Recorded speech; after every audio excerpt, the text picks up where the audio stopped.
I probably don't have enough time to get to supersonic airframes. It's another project after, and then you have to... Supersonic airframes can only be given jet engines, which have limitations to their range and consume a lot of fuel.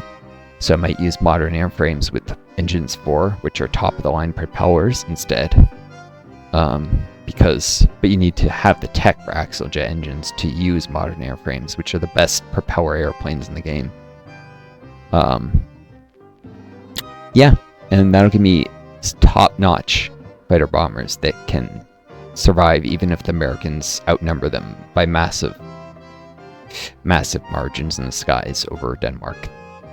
They'll have reasonable time to live, and so they can give me some air support so that my divisions that are defending against naval invasions, which then you'll have a naval invasion debuff, can push off even American amphibious tanks probably with reasonable reliability, especially given like anti-tank guns, and definitely Marines infantry.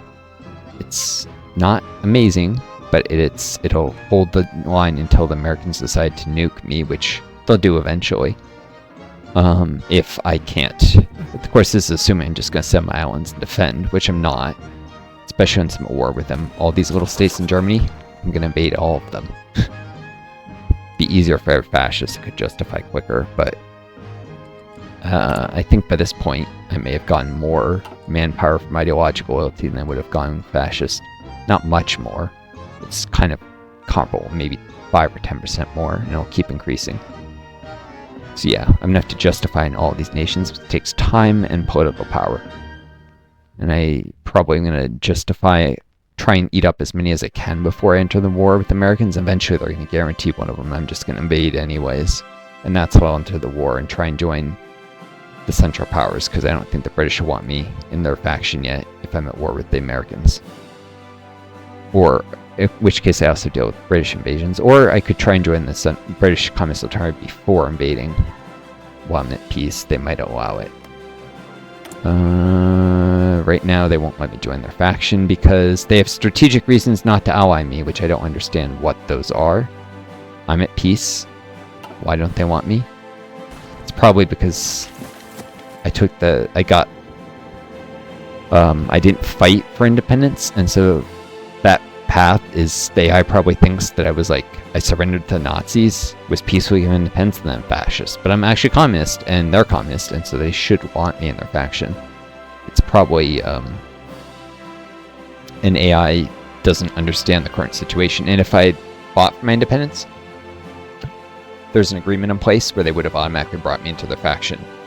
But I would have had to fight the Central Powers, and I wanted to help them, because without my help, the Soviets would definitely be losing. Like,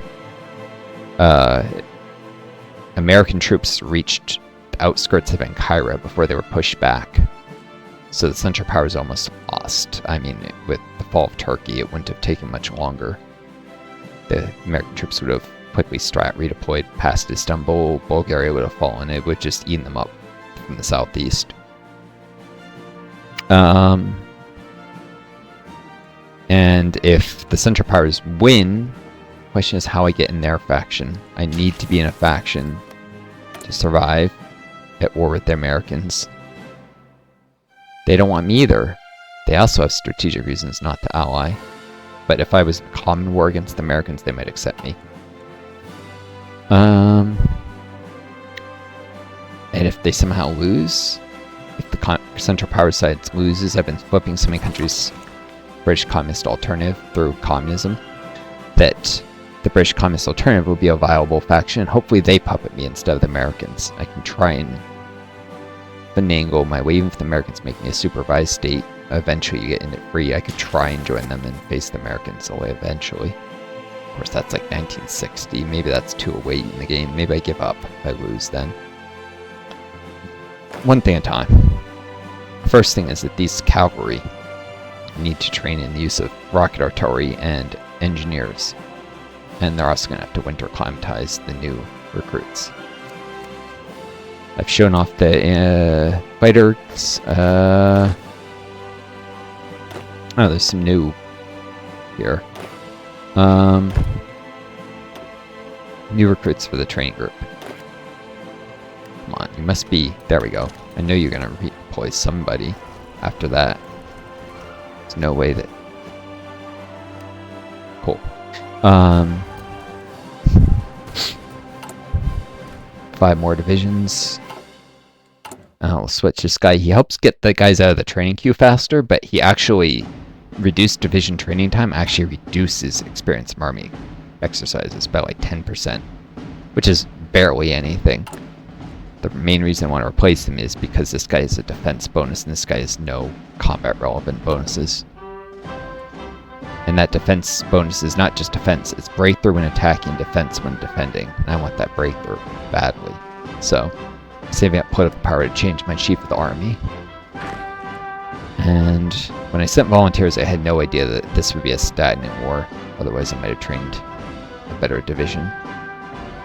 These guys are still waiting on the new recruits. When they get them, they'll lose some winter acclimatization as well as they already lost XP.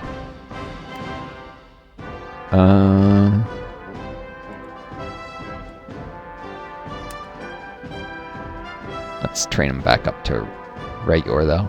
Maybe they don't. Maybe the support companies don't drop it. It's only line companies that drop their winter acclimatization. It's snowing again. I'm not talking about it in real life. In Altea Cray, it is snowing. I don't want to attack while it's snowing, or extremely cold if I can help it, although it will get the general experience. Decisions available. Oh, I can recruit new spies. Okay. I've been recruiting Norwegian spies whenever they're available. Because Norway is going to flip communist. They're very close to doing so, and then they're eventually going to declare war on me via focus they can only do when they're communist. It's a shared branch between the democratic and communist tree, but it involves, quote, liberating Denmark. It's assuming that it's surrendered to the Nazis, but I haven't. Either way, they're going to invade me. Occitania keeps catching my spies, so I'll recruit an Ost spy because I want to flip them. Communist. Yeah, they're already majority communist, which means next election, and they have an advisor who keeps making this bigger. In January 1950, they're going to flip communist. If they don't do it via event sooner, which they probably will, then they consolidate power, squash dissent, denounce Queen China. It used to say Deutschland. Queen China is actually the faction leader there, so it's finally figured out that this is the nation they're denouncing. They prepare for war, they take proactive defense, and then they secure Denmark. And, you know, crush. It says Hitler, but it's King China. They get a bonus against King China, but they get a war goal. Norway gains topple government war goal against Norway. Maybe not. It's bugged. The Texas IC is bugged. If I tagged them, it probably would say a war goal against Queen China. So yeah, they'll invade. They won't do Sweden. Oh, this is yeah, and they don't need this to do this, so they won't do Sweden because they're in a faction with them. But they'll attack me unless they leave the faction because they went communist. If the Americans have already beat the Central Powers by this point, and I haven't joined the war yet, whatever, they might leave the faction, attack Sweden, which will actually put them at war with America. And they'll attack Denmark. But I'm most worried that they'll flip communist while still in the North American alliance. And then they won't get kicked out of the faction until the war is over. Because the AI will say, oh, you're communist, you don't belong in our faction anymore, but only once the war is over. So, if I face Norway on its own, I win. Easy. But if I face Norway and the United States, I lose. So, or at least I have a very difficult war. I have like modern fighter bombers and other stuff, tanks. I still haven't gotten the tech for tanks, and I've built up my synthetic refineries so I don't run out of oil to operate my fighters. I can probably win eventually. The AI is not that good until they nuke me. But if they have the Central Powers, they'll probably nuke the Central Powers. Basically, my fate will be whatever the Central Powers are. If they win, I win. If they lose, I lose. Can't take on a nuclear power on your own, but if you have a nuclear ally, which the Soviets will eventually have nukes, then you can win. Because In real life, that'd be a deterrent. They'd probably be like, no, we won't nuke each other. Just like the US is fighting a proxy war against Russia. Russia's nuclear power. But the United States and Russia aren't nuking each other because, you know, they understand that would be the end of the world. Of course, it's not a hot war, even though there has been discussion of American troops going to Ukraine. That's the proxy war I'm talking about. But... And they're doing it for the military-industrial complex. Like, Trump goes and he shakes hands with Putin, and then he sends, you know, another $100 million of equipment to Ukraine. I'm exaggerating. I don't think it's actually that much. It might be that much. I'm not sure what the number is. But, you know, this is the global oligarchy. They go and they shake hands, and we're friends, and then they go and they, you know, send millions of people to die fighting each other. That's what late-stage capitalism looks like. It's not surprising. Of course, Trump is talking about pulling out of stopping sending guns and stuff to Ukraine, and people are like, oh, that means Ukraine loses. Quite possibly, if the Europeans don't send a lot more aid, like the EU. But that's possibly preferable to an endless proxy war. People think, oh, Ukraine's going to win sometime. No. The Russians keep going long enough. It's not like Ukrainian troops are ever going to march into Moscow. That's not happening. Eventually, Ukraine loses if the war goes on long enough. It's an inevitability. Either, like, you know, Russia suffers a revolution. Hey, maybe they'll have a socialist revolution and they'll get rid of Putin, who's a complete asshole and, of course, a capitalist. Maybe Russia's a return to communism, but I highly doubt it. But if, assuming something like that doesn't happen, if the war attrition goes on long enough, Ukraine loses because they don't have the manpower unless the EU actually sends massive numbers of volunteers to replace the losses. Switzerland has capitulated. Yep, and they're actually in the British communist alternative. So not even a government exile because communist nations don't get those. Which feeds a little bit of exile manpower and stuff. If you're a democracy and a faction leader, you get governments in exile. You can't do collaboration governments, which are useful during a war. If you occupy in a country, and you occupy them for a very long time, or you get focuses or advisors to help you get compliance sooner, you can eventually form collab governments, or if you use spy operations to build the collab network before they capitulate. And then you're the war leader. People have said, oh, I did a collab network, I got no compliance. That's because they surrender to the war leader, to the nation that has the most war score against them.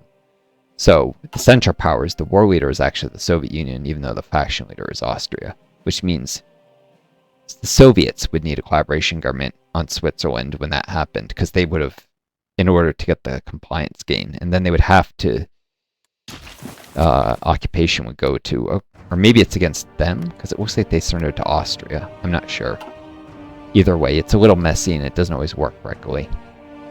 But democracies get governments in exile. This is based on the idea that in a historical game, it's fascist communist nations, they're occupying others. You know, the Soviets can eventually get a collab government in Eastern Poland if they occupy it long enough before hostilities break out with the Axis. Though that would probably require a human player playing as Germany and refraining from invading long enough. Or two human players, Stalin and Hitler, staring at each other until they both have collab governments in Poland. Or they plan ahead and do collab networks, so it doesn't take like 7 years of occupation. The AIs constantly hand off occupation to each other though, so they lose half their compliance each time. So it's doubtful, even though, for instance, Bohemia has been under Austrian occupation for a very long time. I guess for a while the Czechs liberated it, so I guess that's where they lost all their compliance. But they may have given it occupation to someone else for a while too. But like Martin, it should be, I think, over 60% compliance now, with Austrians handed off to Hungary for a while, and then back or something. They do this, it's stupid. They lose half their compliance each time, though, the controller changes hands. So they never actually get the collab governments when they're in a big faction like this, because they hand off control too often.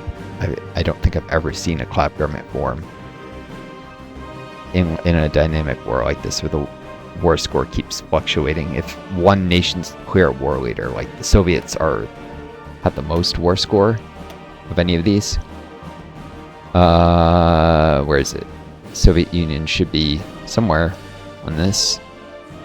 They've lost so much, 32%. So Hungary is 21%. That's a lot. Austria is only 10. And they get extra war score from the other faction members. I think that rolls on. So Austria's contributed surprisingly little. But yeah, Hungary and Soviets keep changing hands of provinces, and so they're never in collab governments. They hover around 20 or 30% compliance, and then they change hands. Just not happening. But if they occupied these areas long enough, they would eventually get a collab government. Any nation that's communist, non-aligned, or fascist can do it, just not democratic. Like Romania will never get a collab government unless they flip communist again, which is probably not happening unless they send spies. That would only... Actually, communist support is higher than democratic. That would actually increase their stability if they flipped communist via election. Maybe I should send spies to Romania. Can only do that when I'm not in their faction, of course. I'll offer military access. I ain't done that yet.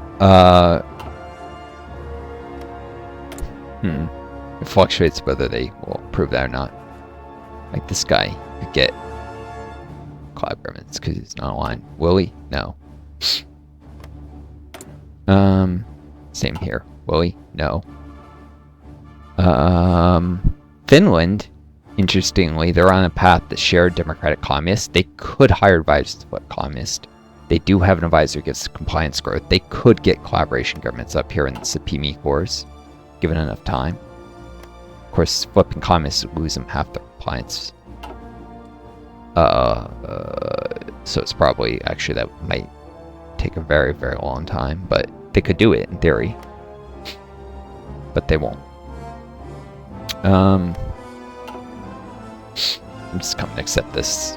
Governments don't happen unless it's a human managing an occupation for a very long time. It's just not going to happen. It's stupid. I really wish it would. But players whine too much about it. They just collab governments, and I think that's why the occupations change hands so often. And Italy, which could do it sometimes in a historical game, is hard-coded never to form collab governments. But that's also because the areas they could form collab governments fairly early on are areas that they can offer to other countries like Yugoslavia and Greece to bring them into the Axis instead of having to conquer them. And those focuses wouldn't work if they didn't control those areas. So in order for that focus tree path to be valid, I guess is part of the reason why, so that the AI might take that path. I've seen, once when I was playing Communist Greece, Italy tried to bring me in their faction that way. I think they had already given up roads to Turkey, so they couldn't offer me that for an alliance, but they did try and influence me towards fascism. And if they'd controlled roads, they would have offered roads for an alliance. Or maybe they did try and offer roads for an alliance, I forget. I don't remember. And I think, I think they did, and then they gave it up to Turkey later to try and something like that. They can offer roads to Turkey. That's what it is. Greece, they just influence.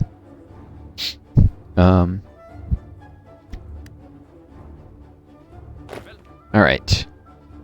Yeah, I guess these guys didn't lose any cold acclimatization for the engineers or support rocket artillery. But they have the equipment. They got some new rifles. They're actually going to lose average reliability as they gain more. 84.8 soft attack. 30.4.7 breakthrough. It's still pretty bad stats, but it's getting there.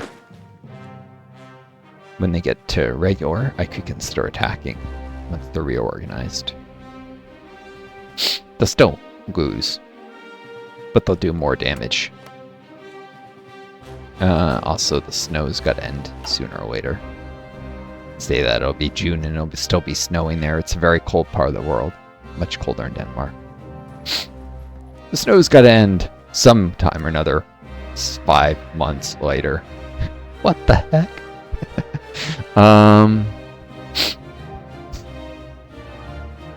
Right. It's hot in Ethiopia, on the other hand. I could send air volunteers. I could finish this war off. Of course, the Somalis actually hold on to this area long enough they could form a collab government in Sidamayo. It's amusing, but yeah. Of course, they get a decision in court later. It would actually be better if they did form the collab government, because it would have a generic focus tree, and Bella is a real one, which would add 7 more build slots, not coastal, so 7 instead of 10. It would be worth more. It would have no text, but I don't need to be in a hurry. If I want, I can send 2 ground divisions and 1 air wing, and that'd be enough to finish these guys off if they were big divisions and dive bombers, but I don't need to be in any hurry to do that, is the point. Using the air spirits to... I still need to train my close air support wing.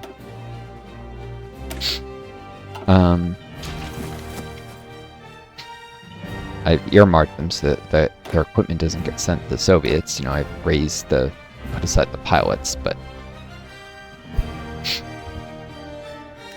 they're not actually, you know, trained yet. I need oil before I can... I have literally spending all my factories buying steel, tungsten, and aluminum. I may be able to optimize this a little. Increase imports from Montenegro or something. Reduce them from one of the other nations. Reduce imports from Bulgaria. Increase imports from Montenegro. It's worth a shot. Although I think Montenegro might not have any... Yeah. They probably don't have any room for the build. Any build slots free, but they might fortify the coast or something. I mean, the Rhineland did it. Let's see. Oh! They actually fortified their coastline. They fortified almost their entire country. They're still fortifying their border with Serbia. They're almost the land fort cap. Have they built anti-air guns? Yes, they have. I'm impressed. Although I doubt they're going to be smart enough to do anything else once they finish these land forts. Well, Serbia will eventually flip communist if I send agents or via random events. They might do it, but it'll take a very long time. Would take probably 10 years. Might be valuable, especially if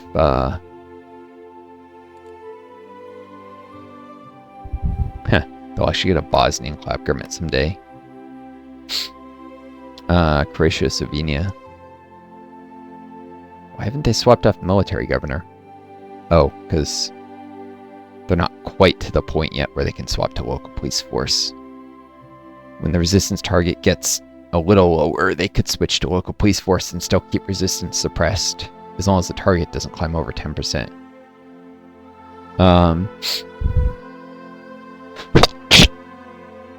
I think they doesn't program to actually ever do secret police, but they should be smart enough to switch to local police in a little bit, and then their compliance will start growing a lot faster. So yeah, they might actually get a collab government someday, because then they go to civilian administration when compliance gets really high. It might take a long time though, so maybe not. Anyways, yeah, these guys haven't fortified their borders, and neither have Romania or Hungary, so Bulgaria. It's kind of squishy. It's a squishy border.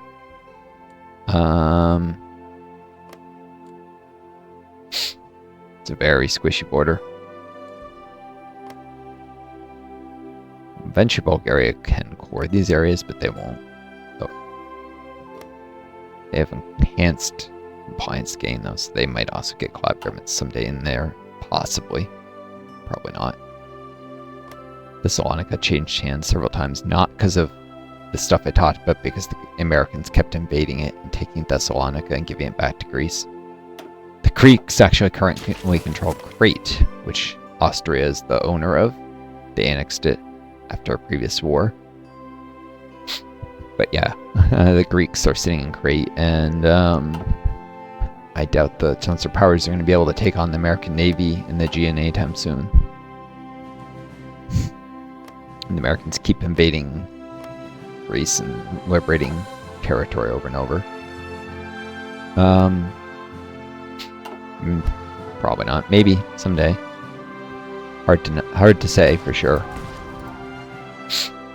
There's a little American pocket here. They've landed in Mersin, U.S. Yeah, they just keep doing this until they lose their foothold on the Levant. And in Spain, once the Gibraltar is closed, it might look very different. Also, the United Arab Republic is in the Central Powers and they'll eventually invade Egypt. No, they won't, because, oh, it's not saying that they're capitulated. And, they should have a war goal in Egypt right now, actually.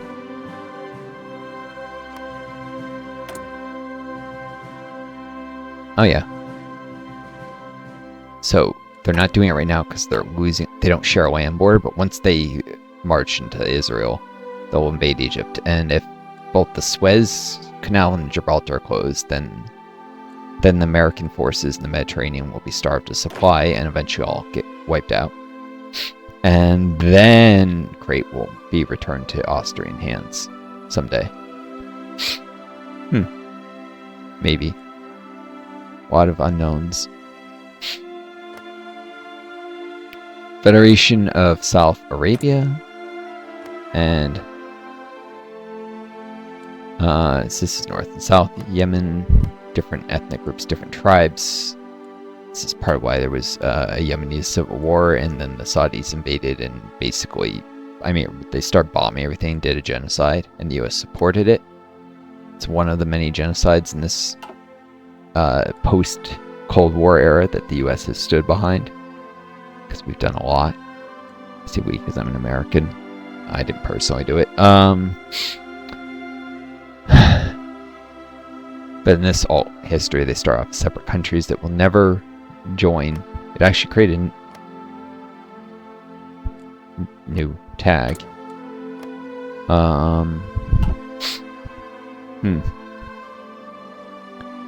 Anyways, someday the Mediterranean might get closed to the Americans, and if that happens,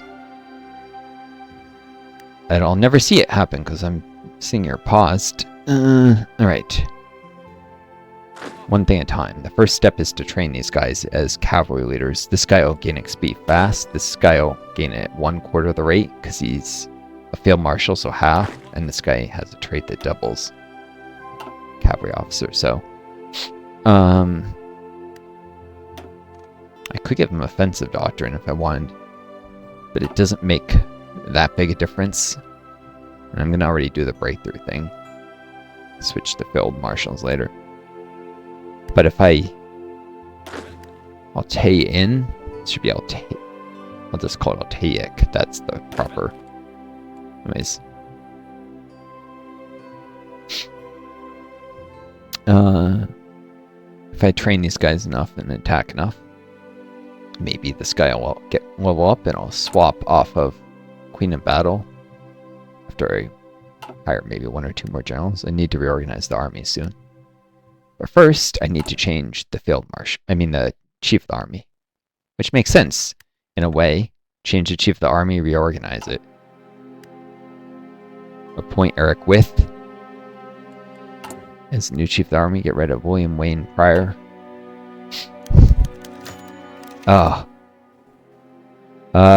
Occitania captured another one of my operatives, Folk Bond, who is the closest to gaining natural order of all my... Why can't they capture her? She's a lot less useful. She's not a seducer. She's just an infiltrator. No, they had to capture my linguist seducer, who's going to become a natural orderer and a commando eventually. Although XP gained towards natural order is already half because he has linguist for each earned trait. It's kind of like generals. When he gains commando, it'll go down to 1/4. So maybe he'll never get natural order. Maybe.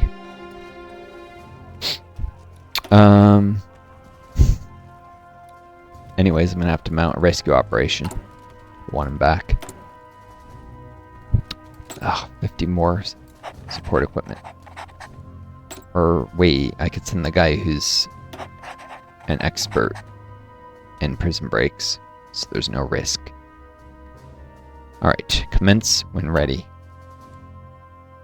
She's maintained the intel network. I actually turned the country faster. Communist having someone infiltrate Bordeaux. Having someone in Bordeaux. And infiltrate. Well, that's only once it flips. What am I saying? I mean, that's all. Sorry. What am I saying? The intel network should preserve as long as there's someone in Bordeaux. But yeah. The country coverage is so much higher when you have spies in both Toulouse and Bordeaux that it's actually more than twice as fast as just one spy, even though you normally get diminishing returns on the boost ideology. Yeah, so this destabilizes Occitania by reducing their ruling party popularity. And eventually, maybe I'll flip them. Whereas this guy is in Tartarstan. I'm gonna flip them communist, or accelerate it. It's already flipping. They must have got an event. I might not even do it. Although he will get natural order XP from, and I'm working on the Far Eastern Republic.